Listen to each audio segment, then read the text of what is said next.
ሁለት ሰዎች በበረሃ ውስጥ በጥም ሊሞቱ ተቃርበው ነበር። በዚህ ጊዜ በድንገት አንዲት በውሃ የተሞላች ጽዋ በበረሃው መካከል አገኙ። ፂማሙ ሰውዬ በጉጉት ወደ ጽዋ በመሮጥ ሊጠጣ ሲሞክር በድንገት ወደ ጭስ ተቀይሮ ጠፋ።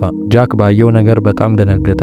ከላይ ባለው የፀሐይ ንቃት እያየ ምን ማድረግ እንዳለበት ግራ ተጋባ። ውሃውን ቢጠጣ እንደ ፂማሙ ሰውዬ ሊጠፋ ይችላል፣ ባይጠጣ ደግሞ በድርቀት መሞቱ አይቀሬ ነው። ጃክ ከጥቂት ማቅማማት በኋላ አንድ ውሳኔ ላይ ደረሰ። ጽዋውን በድፍረት አንስቶ ጠጣት። የሚገርመው ግን ምንም አይነት ጉዳት አልደረሰበትም። ይልቁንም ውሃውን ጠጥቶ እንደጨረሰ እጆቹ ያረፉበት የአሸዋ መሬት ወደ ለምለም ሳር መቀየር ጀመረ። በቅጽበት በረሃው ሙሉ ወደ አረንጓዴ ገነትና ጫካነት ተለወጠ።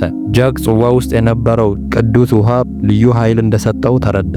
ጃክም የታወቀ አዋቂ ሆነ። የደረቁ እጽዋትን የማለምለምና በሞት አፋፍ ላይ ያሉ ሰዎችን የመፈወስ ችሎታም አገኘ። እንዲሁም የሰዎችን ያለፈ ሕይወትና የወደፊት እጣ ፈንታዎችን የማየት ኃይልም አገኘ። ሆኖም ግን አንድ ቀን አንዲት ወጣት ሴት ወደ መንደሩ መጣች። ጃክ የሷን የወደፊት እጣ ፈንታ ለማየት ባለመቻሉ በጣም ግራ ተጋባና በጭንቀት ውስጥ ወደቀ። ይህም ማለት እሷም እንደሱ የተለየ ኃይል አላት ማለት ነው። እናንተስ እንደዚህ አይነት ኃይል ብታገኙ ምን ታረጉበት ነበር?